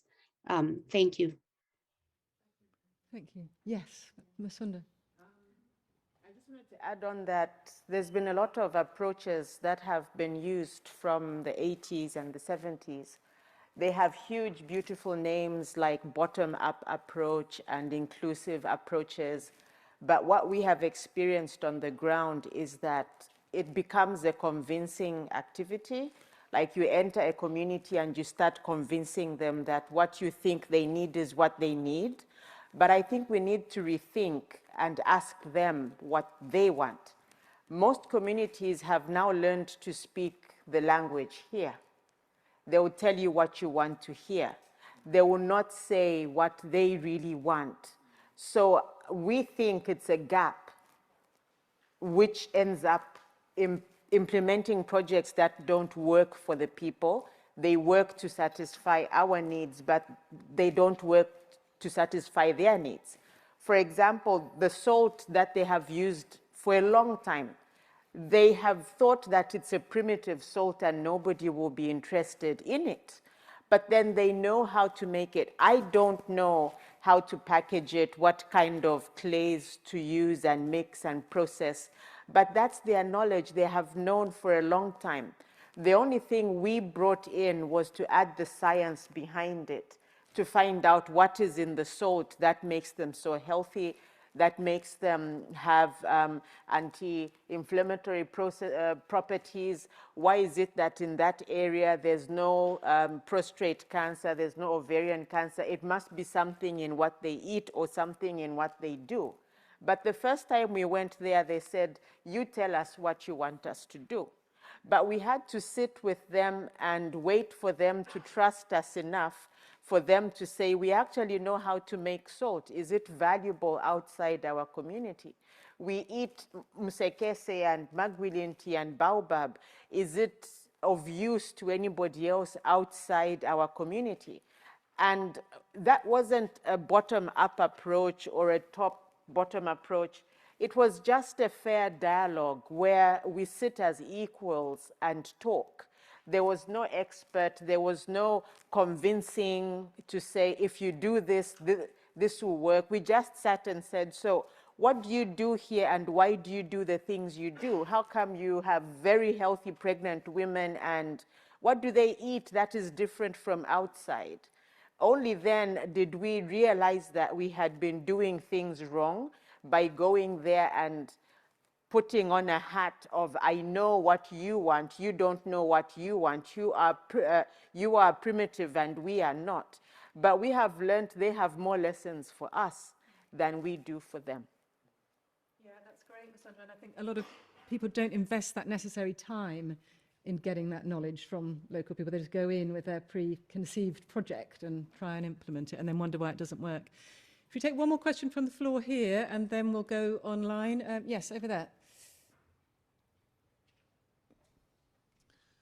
Thanks. There's a theme of exploitation in quite a few of these talks, of NbS just being often another way in which the developed world exploits the developing world. My question is, would NbS have more credibility in the eyes of the developing world if there was more of a concerted effort in the developed world to apply NbS to our own countries and simultaneously to reduce the dependence that we have on the developing world? So an example being, in Britain we make more of an effort to rewild parts of our own countryside, simultaneously have a national campaign to reduce our love of meat and dairy, which reduces our dependence on soya grown in South America. Regardless of the merits of that example, is there a case that, if we concentrate on applying NbS in our own countries and reduce dependency on the developing world, would that then boost the credibility of NbS in the developing world? Does anybody want to take that question? Do you feel that NbS is not credible in your countries and that actions by the UK and others to do more domestically would help boost the credibility of initiatives such as carbon schemes, etc., in your own countries? Any thoughts? I don't think I can totally answer this question, but I can try to understand a plan from my side, like from the case of China. I step into the climate change adaptation. Actually, it's more from community-based climate change adaptation. That is about almost 10 years ago. And I also attended the international workshop in Kenya about this community-based adaptation. But gradually and move more to the ecosystem-based adaptation. for me, that I think is fine, because in the approach of China is more, most of these kind of things are more science-oriented. That's why I think what my team and my research team doing at a community base, really I feel the value there, and trying to link to the science-oriented things to make it more workable. But gradually those things are not talk, and then more talk about natural-based solution. I also attended the New York one. I try very hard to understand, but now why natural-based solution? I still remember the FAO DG shout loudly that agriculture is not a problem, it's a solution in that occasion. So actually it's a lot of conflict there. In the term of China case, you may all know that we are more focused on mitigation rather than adaptation.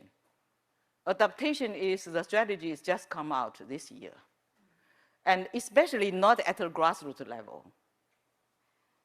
So every country is so different in this term of natural-based solution things. But anyway, I think that no matter what, if we want to make a natural-based solution granted, community-based collective action are needed. Indigenous people are needed. We cannot, and those indigenous people, I think that we, like my colleague here mentioned that, we need to respect them and recognize them, respect them as an equal partner, and recognize their knowledge system, their cultural systems, because they are working closely with nature. They are really closer, the closest to the land. So we're trying to working together with them and to understand the nature, understand the land. Yeah, that's why. Thank you. Helen, have you got a couple of, oh, sorry, Dismas, did you want to say? Yeah. Oh, yeah. Okay. In the case of our country, Tanzania, before carbon, Tanzania, the only carbon developer in the country, they just considered the REDS projects. That's a kind of so the carbon was just a kind of a literature. They just they never having something existing, and after the carbon developer, the first project in Aida, the one I just gave, then the whole country start, and they are demanding really for the carbon market. And I know they have approached the carbon developer in Tanzania. Many communities now, they need the same thing. The government need, again, to do the same thing. But again, for the company, what they said, and I know this very well, is that them, they can only work where the communities or the indigenous people already set up their plans, already set up their lands, so they are not really going and asking people, yeah, A and B.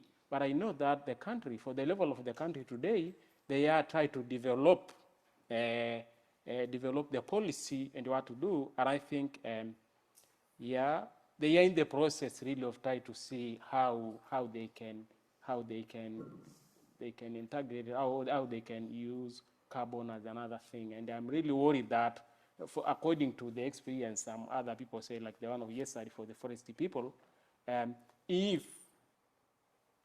carbon today go for the other country, for the indigenous people, without really following or consider the nature, like the one of the carbon developer in Tanzania are doing, whereby they just go where people already kind of protect, just like adding value to that. Yeah, so I think it's something that the company can later, because I know the government they are very close to the government, and the government are approaching them. And I think it's something they will consider, that really they have to set a plan and make sure that the plan comes to the community. And it's not something to take out the land or giving people some restrictions. For the case we have, people are continue keeping their traditional land, they get money. Yeah, if they cut trees, they reduce money, and if you continue cutting, they close, we break the contract, period. That's only the conditions, no any other condition. People are still using their only normal way of traditional things for grazings, yeah, for hunting and gatherings. Yeah. Great, thank you. Yeah. Helen, let's go to online. Fantastic. So there's a lot going on online. There's over 190 people watching, listening and interacting with this. There's been a number of questions that have come in around policy debates and policy definitions. And I'd like to bring one up in particular that Helen's actually already answered online, but I think it's a really useful question to bring into the room as well. So the question was, thank you for the presentations. Can I ask about integrating Mother Earth or Pachamama approaches and NbS approaches and what the benefits for the community can be? Maybe you can specify more how to integrate these approaches, or perhaps to define better, are they really so different? And I think this comes to the question about exploitation as well. And Helen, you've provided an answer already online, but if you could share that answer with the room, I think that would be really helpful.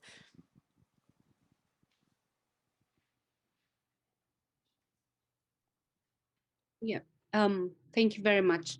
Yes, I think the question was really very important about what are the approaches of integrating, and I want to understand this question as how do we really operationalize? What does it mean in terms of actual practice to integrate a Mother Earth or Indigenous people's perspectives and nature-based solutions?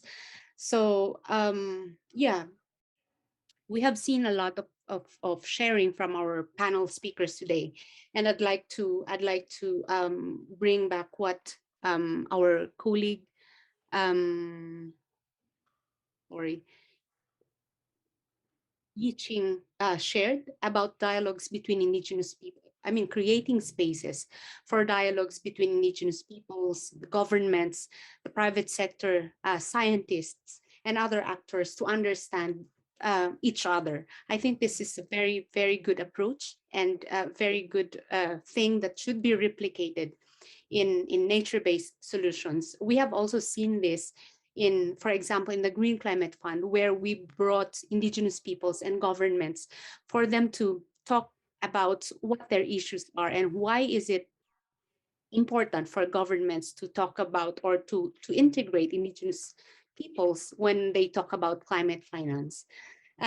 There's also, I've already said that there's shared in my intervention that capacity building, both for Indigenous peoples and also these other actors, is important. There's a need to have national legislations to enable Indigenous people's participation in decision-making spaces. But as we have, I think, already agreed, legislations in paper only is not enough. We should also make sure that there's enough technical and financial resources to ensure that Indigenous peoples are really engaged. Many of these decision-making processes are happening at the capital. For us, for example, we have to travel 8 hours just to get to Metro Manila, and it takes a lot of resources for Indigenous peoples and communities to be able to do so. Disaggregation of data in the national aggregates and reporting systems, very often women, Indigenous peoples, farmers are being lumped as non-state actors. But we have to understand that all of these different sectors and different people have their own distinct needs and contributions, and they should figure out in national reporting and national aggregates also their contributions, and how do we operationalize, or how do we make direct access to climate finance a reality for Indigenous peoples? This is a very, very big discussion, but I think really allocating, earmarking funds for Indigenous peoples to access and to manage. I mean, accessing is just one part, but also managing, making sure that there are institutional capacities for Indigenous peoples to manage this is very important. Also about redress, making sure that redress mechanisms are culturally appropriate, gender sensitive, and responsive. And last but not the least, I think very often when we talk about impact and scale, there's a very interest in looking at very big things, grand things, but we want to say that small things can also be beautiful. There are a lot of experiences of community-based local scale that can be replicated out there, that should be resourced and should be that should be shared. Yeah, thank you. Great. Thanks, Helen. Helen, should we take one more online and then we can take one more in the room, and then I'm going to ask Pam and Stewart to come and wrap up for us. Great, yes. So the other main question that's come in from a number of people, but I'll read out one version of it. A number of speakers mentioned the challenge of accessing climate and nature finance to support locally led and influenced NbS initiatives. If you had a magic wand, what one change would you want to see to get finance flowing better down to the local level? Great question. It'd be good to hear from everybody on that. So, Musonda, I bet you've got thoughts on that. Finance to the local level. How do we make that work? I had a discussion at breakfast with a few people, and we spoke about the same thing. So, what we've realized is that a lot of funders and donors and financiers have a set criteria of how to channel the funding to a certain hub, and then from that hub, it's assumed it will flow to the actual affected areas.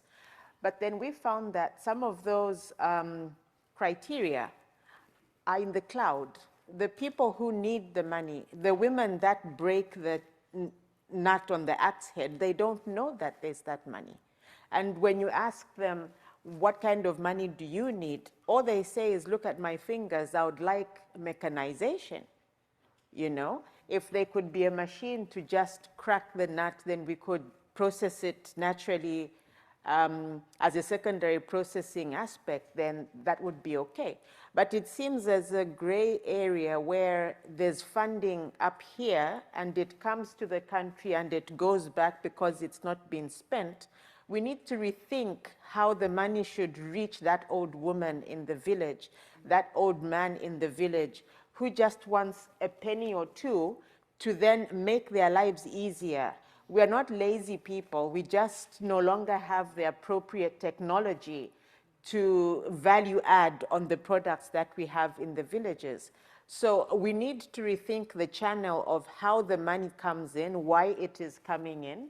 Is it an apology for atrocities done in the past? Is it makeup aspect of this should look good and we'll show all the pictures that we are helping that person? That kind of help doesn't really work, but the kind of help that works is the kind that has flexible criteria that work for that particular indigenous area, for that specific product, for that specific age group, for example. Then it would yield more results. But what we've seen is a lot of media showing that there's money here and this is the poor girl, these people were lazy and then we gave them the money and now they're, but all those are short term. So the kind of funding that would be more impactful is the long-term funding that understands the need, that packages the need collectively, that assesses the amounts required, the whole amounts, transportation, logistics, and all that, so that when the products are made, they have a sustainable impact on the production group and along the value chain as well. So it's about rethought and re-strategizing. Great, great answer. And lots of food for thought for the finance session later on. Yeah. Does anybody else want to come in on the finance to the local level? Yes, Yiching. I want to share, for this finance to locally, I want to share one of the story one of the action we did last year. We joined forces with Beijing farmer market, farmer seed network. We joined with farm market. And we deliver very small ground. Like we receive like only 200,000 RMB, which is quite small. And then we trying to, because these two networks are wide, have a lot of members, we widely make the announcement, and we have focusing on the, indigenous food and the local seed. Any individual or communities or persons who interested in this can apply. This is a big apply. Big number of like several hundred people. We can only support we support 30 small ground. how small it is. The smallest one only $1,000, and the maximum only $3,000. And then, but we have some set some things that we supported that, and we following up. We help them to planning, and we follow up to give them technical support. And then all the players become a network.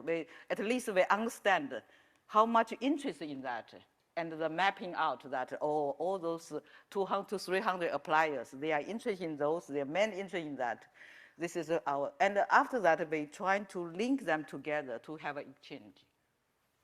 And more important that we need to, so for this who receive the small grant, we need to follow up with them to give them support, information, technology, and the linking up, this kind of things. I think this is quite limited support, but really encouraging. I like what Helen said, to support those very small things, but it works. Thank you. Thanks, Yiching. Okay, let's take another from the floor. I just want to check, because I can't see very well up there, if there are any hands up at the top. If not, any hands? Yes, Alex. Yes, hi. Is Diego online still, or? He's not. Oh, Diego's okay. not with us, unfortunately. He's had to go back to NbS. No, it's better asked for the finance section then. Thanks. Yep, one at the back there, please. Thanks. I'm Jess Kavanagh from C40 Cities. One of our biggest problems in implementing NbS with working with local communities has been benefits. Often the benefits of nature-based solutions are longer term, and local communities sometimes want to see benefits at a shorter term. So I'm just interested in how you've overcome that challenge in your work. Great. Dismas, do you want to take that one on short term? How quickly did the carbon benefits materialise in your example? And was there any problem with the waiting for benefits to come? Yeah. Okay. For the project in Yaeda, no problem. They have into agreement and specify when to pay, twice a year. So they are paid according they have agreed. They are paid end of May and end of December. So the payment as agreed, they are paid accordingly. Yeah. For the case of Yaeda. There is no need, there is no challenges over the payments. Okay. Yeah. And we put a system where it's UCRT to make sure that the money the community gets, because they are big money, are using in the right way. Yeah. Yes, and as I given I think the main things really required is this project, when you go to communities, yeah, let builds from the community and let this money not be another source of land alienations or brings problem to communities in many things. Yeah, so a kind of, yeah. So to answer this question, I can say in Yaeda,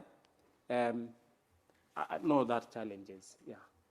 No any challenges we needed so far.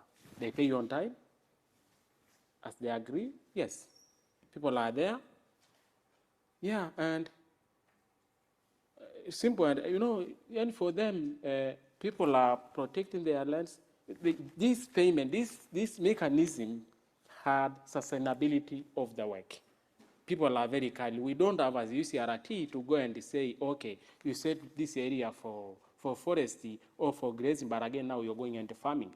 If you do so, then the community themselves follow up. All of them are responsible. They can stop you immediately. They have already set up some laws, bylaws. They can fine or they can take someone to court. So the real plan are very, very clear, and that one have reduced challenges. Yes. Musonda, do you want to come in? You mentioned how people are motivated by short-term gains from charcoal and the need to have that longer-term investment. In our experience, we found that the men would insist they want to cut down the whole tree because the charcoal will have immediate money looking at the demand in the urban areas and the regional market as well. So the market for charcoal is readily available. There's a network. Some of it is legal, some of it is illegal. But when the women realized that from a pack of magwilinti or the salt, they can make money faster on turnover, provided there's an uptake in the market and the packaging is improved. They're now balancing it out. So we're not interfering with how the husband and wife talk about it, but then it's showing because we have a policy to pay on delivery. We have moved away from the old system of saying it was exploitative, where you'd ask the women to just pound as much powder as they can and supply it, then they wait until the Lusaka team or the urban areas buy off, and then you pay them back.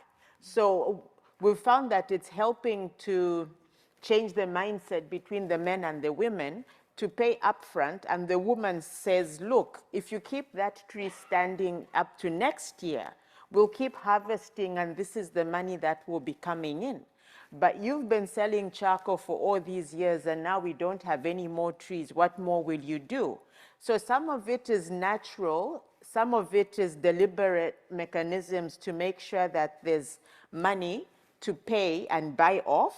They sell it off as bulk. Then in the urban areas, we package it, and we are still learning on how to add value so that we have better efficacy on the packaging. I wish we could sell everything in leaves because that's the natural preservation. But we have to use either plastic, but we'll shift away from that. So it's about making the payments on time for the women. Then they have the money to show, keep that tree, I need it for medicine, this is the money we can get from it. So that's the short term. The long term is now bulking centers, mechanization. Then they will then have employment at different levels, grading and harvesting and packaging, without any damage to anybody's fingers anymore.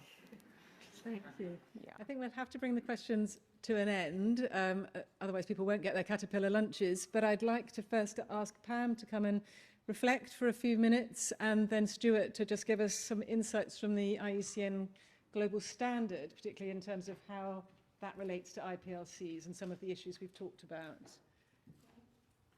Thanks very much. I'll keep this really brief, but what a wonderful panel. It was really great to hear so many different perspectives. And I thought I would reflect just a little bit on some of the work that NbS has been doing to try to incorporate Indigenous and local knowledge into science assessments. And so I'm not speaking on behalf of NbS, but just as someone who works with them quite regularly. And one of the things that I think has been a real strength of NbS, and Diego alluded to this in his talk earlier, is having a conceptual framework which recognizes multiple knowledge systems. And that's been really important for a lot of reasons. It sets up a possibility of dialogue and co-production of some of the assessments that come out of NbS. And that's one of the main goals of NbS is providing and assessing knowledge. But it's also capacity building. There's a requirement that NbS do capacity building. And so we see these as two things that go together. And I think that's been really important in previous assessments to have the ability to bring in multiple knowledge systems as part of our work. And I'll give a tangible example. In the global assessment that came out in 2019, which was assessing changes in nature and nature's contribution to people, one of the things that we were able to do was assess local indicators of environmental change. So Musongo, you were talking about indicators that people see on the ground. Aggregating those and putting them in a global assessment allowed us to say, across Indigenous and local indicators, of which at the time we had assessed around 400 or so, what are the trend lines? Are things getting better? Are things getting worse? And essentially we're able to say, based on these local indicators, about 85% are showing species loss and damage and negative signs of change. So that was a powerful statement that was based on really locally derived knowledge and indicators.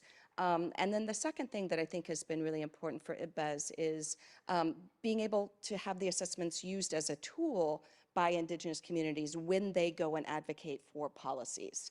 And this has been really important to have these assessments say things like, indigenously managed lands have better preservation of biodiversity, better preservation of carbon than non-Indigenous managed lands. And that has been a powerful statement that communities can take to their national governments and say, we need more secure land rights, not just us saying it. The scientific community is backing us up on that. And so it's that sort of co-partnership that I think has been really useful. And so I'd like to encourage other institutions and other groups to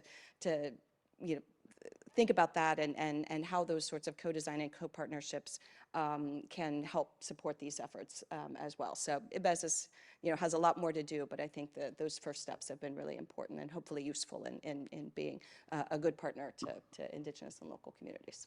Great, thanks very much, Pam. And Stewart, the final words are yours.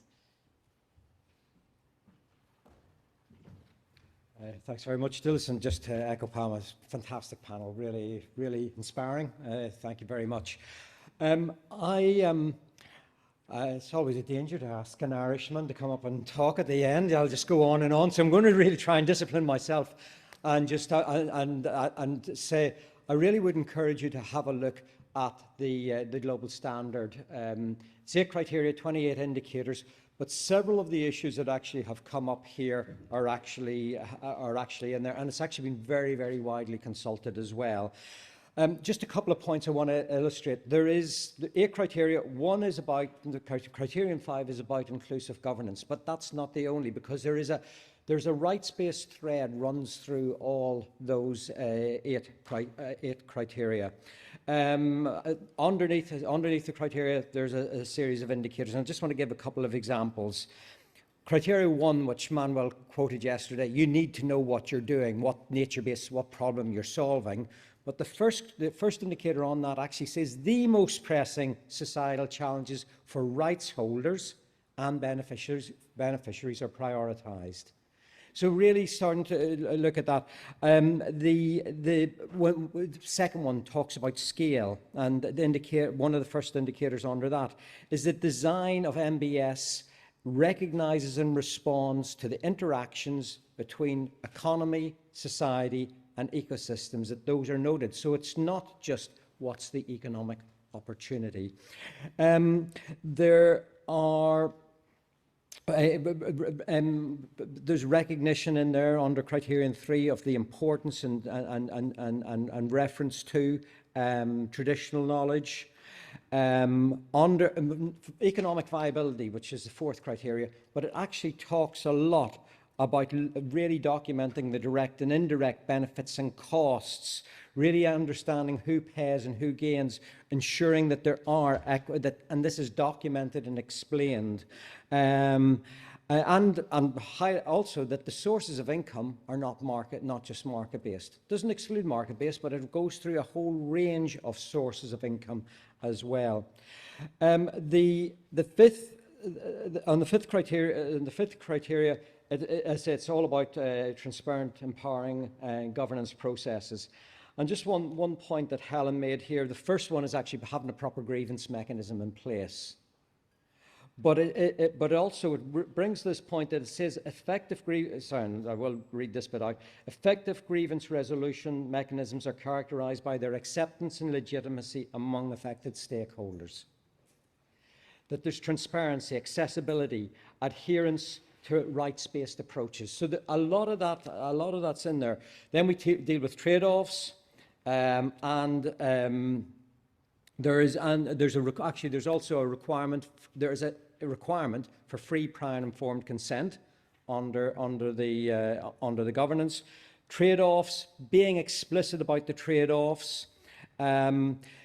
One on safeguards, saying you can't just fix your safeguards once and then walk away. You've got to come back and revisit safeguards over time. So there's several things in there. And one of the things I was just thinking, actually, just as a wrap-up, is maybe one thing we need to do is to actually start to be more discerning and to call out claims for nature-based solutions that patently aren't. The example we heard yesterday, where the carbon price was $4 per tonne and the communities were getting nothing. It's not a nature-based solution. It may be using nature, it may be exploiting nature, it's not a nature-based solution. I'm going to end up with just maybe, I'm going to be a little bit deliberately provocative, here to say a lot of what I heard yesterday was not about nature-based solutions per se, actually. When I started working on this in the Stone Age, when we started I came into nature-based solutions really inspired around restoring land and dealing with land degradation. And actually, from your neighbours, from the Sakuma, the famous Shinyanga restoration example, there was, and that had nothing to do with carbon. And one of the things I must say, I'm going to say, I'm going to be provocative now. I am worried that carbon markets are poisoning the NbS well. I'm not just saying, and I'm not saying, and I'll just clarify that, it's not saying we shouldn't be looking at carbon markets. Dismas has given us a great example of where it does work. But all these, the fudging and the lack of clarity and the issues around environmental integrity and whatnot, and I say I think we should be working, we should be looking at trying to mobilize all sources of income, but actually within this context, so we shouldn't lose sight of nature-based solutions being applied to a range of societal challenges, not just climate. I also think the other thing is we heard from Melina yesterday, this is not about mitigation. We've heard that for Brazil to reach its net zero, it just needs to implement its forest code.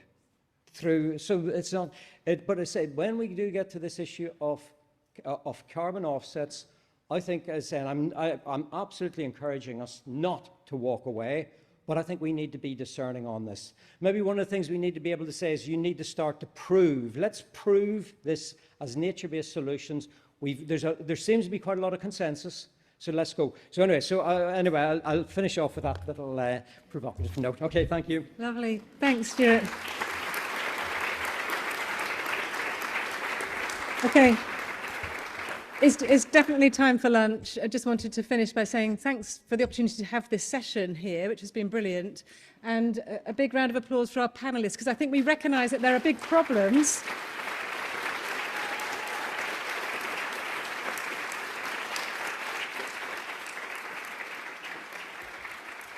But I think these case studies have demonstrated that there are good nature-based solutions, whatever we want to call them, that do work.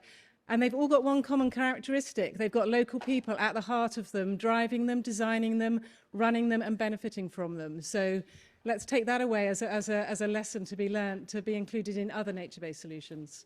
Thank you.